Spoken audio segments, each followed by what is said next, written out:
Yo, what's good, YouTube? This is Jay from TNJ, and welcome to the off season, coming off of a 32-5 season in season number 4.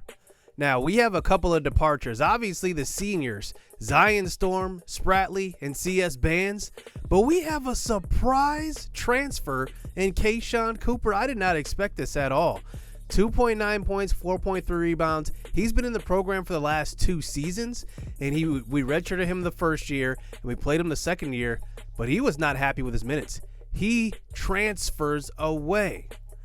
Now, we also get another surprise. The Pac-10 has extended an invitation to replace Oregon State. But remember, we put in the rules that we have to win a conference championship in the current conference before moving on. So we will decline that and wait until we win the conference championship. I think this year I'm really going to make it an effort to schedule Big 12 and also Pac-10 teams, I guess Pac-10 back then, and see which one gives us the invite once we win the conference tournament. Now, moving on to recruiting. You know, the big difference between this year and last year and even the years previous is that now we're starting to get some national attention in recruiting.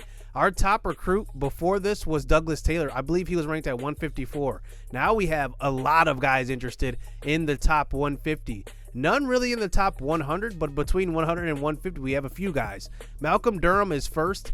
He is more of an athlete. I would kind of compare him to a Russell Westbrook type, because he's not really a great shooter. Out of college, he wasn't. And I think that he could be a guy that maybe makes an impact, but I need the shooting. Next, we move on to Doug Nixon.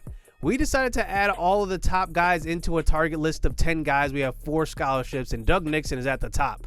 49% from 3, 9.5 assists per game, 2 steals a game, 2 rebounds a game, and 16 points per game. I mean, if this guy isn't the mold of what we're looking for here at LBSU, I don't know what is. But he is an excellent shooter, Mr. Basketball in the state of Idaho, so we will go after him.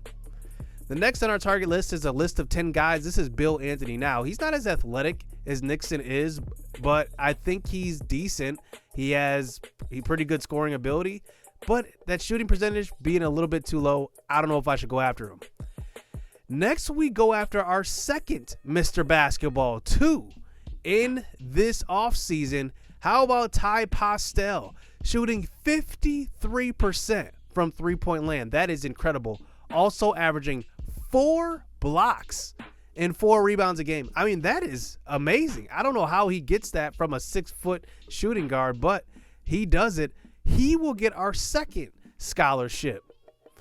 Now, we will offer them. Hopefully, they do commit. So we do have 2 more scholarships to give out here. Brett Strong is next on the list. He averages 15 points per game, 3.7, 1.4 assists. And, you know, the thing is, you know, if you're going to be that type of player, I need you to be good on defense. He only averages less than half a steal, and I don't see his rebounding being that great. The next guy on the list is Reuben Noel, though, out of Washington. Now, I only recruit on the West Coast, so that's why you see a lot of West Coast guys. And just looking at this guy, our only 7-footer we've ever had interested in this school. And I can't pass up that opportunity to offer him a scholarship. I love the potential I could have with a 7-footer in the middle of the court. So I'm going to offer him our 3rd scholarship. So now we have 1 more. And we move on to Justin Nevari. Now, he is very, very good at distributing the basketball. 13.5 assists per game. And he's only 5'8". I mean, if there's one knock on him, he's 5'8". But here's the thing. How is he 5'8" and averaging 3.5 rebounds? I think we just saw a forward and a guard that averaged like maybe 1 or 2 rebounds. But this guy's 5'8", averaging 3.5. That shows me that he's got heart. He's got hustle. He's got heart. I like him. Let's keep him on our list. Let's not offer him yet. But let's look at the last few guys. Sam Wake, we're first on his list as well. He is out of Salem, Oregon. And just looking at him, pretty good, but the rebounding at 4.9 and you're 6'11", that's really, really low. I would love to see that higher, but at 6'11", he's got the size, so maybe he's got the potential too. I'm going to keep him on my list. Next is Cameron Mccall, 15 points per game, a better rebounder, 7 rebounds, but 0.5 blocks. I mean, you can't be that big and only have a half block a game. And last on our list is Sam Fisher. he is pretty good, but I don't know. He just can't shoot well enough for me to really justify giving him a scholarship. So now we move on in recruiting to the next week, and it looks like Nixon, Postel, and Noel all accept their scholarship. So we have two Mr. Basketballs who commit to our program and a 7-footer out of Washington. I am excited for these three guys in the future of this program. And then we start to think about it. Do we go back after Justin Nevari? I mean, he is a guard that, is smaller, obviously, 5'8". That's 2 inches smaller than Zion Storm was. And he's probably not gonna play year one. We have a couple of years to develop him. And I'm just looking at him and Cameron Mccall. I think those are the two guys. But Mccall with that defensive side, only half block, that definitely bothers me. And Justin Nevari shoots 33% from 3 as well. So he's going to be a decent 3-point shooter. So we will offer him our final scholarship, and he does take it. So those are our 4 recruits going into next season. They will be renamed to some of you guys who submitted your recruits in the community tab. Thank you for that. And now we get into training. So this year in training, I really wanted to focus on our bench because I think our starters are really good. I think we just need to kind of develop our bench a little more. So we did 40-60 in favor of the reserves here in training, and hopefully that helped out as we look at the roster after training. So here's our projected starting lineup, and I think that, in our starting lineup, we won't have many changes. The only change really is Zion Storm. I thought about starting James Quick at point guard. I really, really did. But let's just talk about the big men. I mean, William Caesar, no surprise here. He averaged a double-double this year. He went up in everything. 10.6 points per game, up from 9.4. 12.4 rebounds, up from 9.3. And then 2.2 blocks, up from 1.7. He had a monster year last year. That flew under the radar. Then there was Douglas Taylor. He was an All-American first-teamer as a freshman. Look at that stat line. I mean, there is a chance that he could go to the NBA next year. I would not be surprised if he leaves. And then there's Tony Monsetti. I think the one leap I want to see from him this year is just consistency. He is a great shooter, a great scorer. He's just got to do it on a consistent basis. Tamir Macklin is the sharpshooter. You know his resume. And then Michael Workman. He gets put into the starting lineup now. He is a very good shooter as well. So our backcourt shoots very well. 88, 89, and 85 from 3. Kind of the same as Zion Storm. I think Workman is a little bit better on defense, so that's definitely going to help us out, and that's a big difference from Zion Storm. Now, James Quick, I want to start him. Don't get me wrong. I want to start him. He is very, very good, but his scoring off the bench is too good. Like, it's too good. I need that energy off the bench, so he will be the 6th man this year. And then Carrier Walker is going to be one of the replacements. He replaced Nixon, and looking at his ratings, 83 three-pointers, pretty good. 88 free throws, very, very good passer. 85 passing. I never noticed that Michael Workman has 95 passing. That is amazing. But look at this. His defense is 98. Who is going to get by him, to be honest with you? That is going to be such a big difference this year.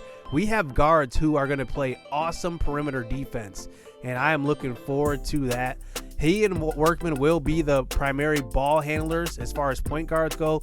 James Quick is going to be kind of a do-it-yourself type of guy. We need a bucket, ISO bucket, any type of bucket. We're going to be going to Quick off the bench. He's going to be an improved shooter as well. He's at 79 three-pointer this year, which is up from last year.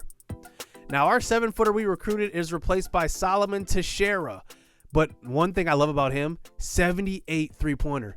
Can you imagine this in this offense? A 7-footer who can shoot threes? It's going to be amazing. I'm not sure how long I can keep him out of the starting lineup. He might be that good because of his scoring ability, because of his length. Everything with him is excellent, and I am looking forward to his development in this program. And I also need to be careful because, remember, Kayshawn Cooper transferred. Any of these guys can transfer at any time, and I don't use any points to talk them back, so once they want to transfer, we just let them transfer. Now, Tyrus Danks is one of the other guards we recruited, 6-foot freshman, 88 three-pointer right now. I mean, the guy is going to be good. I'm hoping that I can get him in the rotation in some capacity, probably in three-point situations. He and Terrence Martin will be the two guards that will be in on three-point situations, along with Katavian Morgan, who is also still on the team, and he's a depth guy going into his senior year. Blaine Ashley is 74 overall. It looks like he is a little bit more improved. He also has 71 three-point shots, so that is pretty good for him as well. So at least we know when we have some big men on the floor, we can stretch the floor, shoot some threes. So that is very, very exciting for us.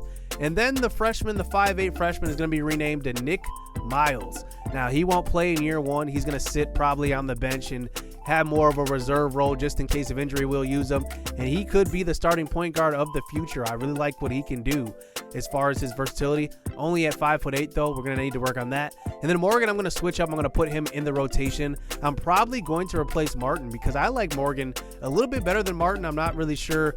They're pretty dead even as far as like talent-wise, so we'll have to see how that goes.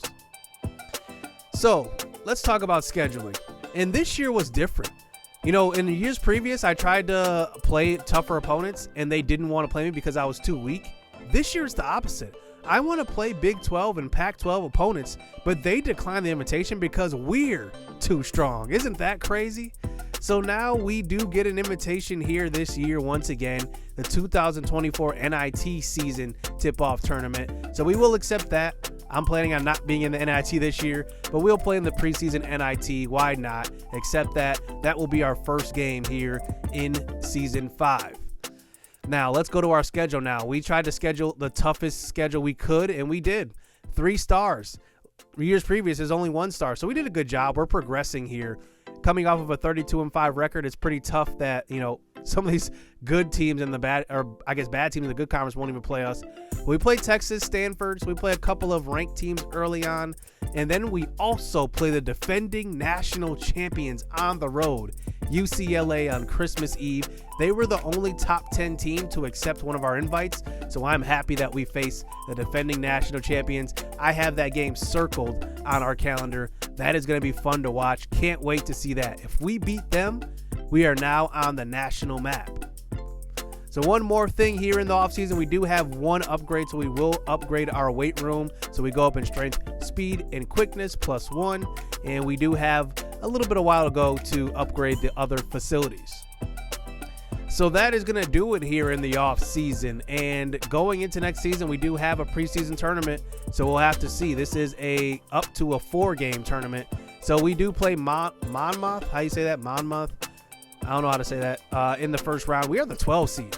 I don't understand why the NCAA keeps disrespecting us, but as the 12 seed, I guess we'll have to take it. But hey, I'm ready for it because possibly in the semifinals, we can play the top seed in Nevada. They probably will take the first couple of games right away.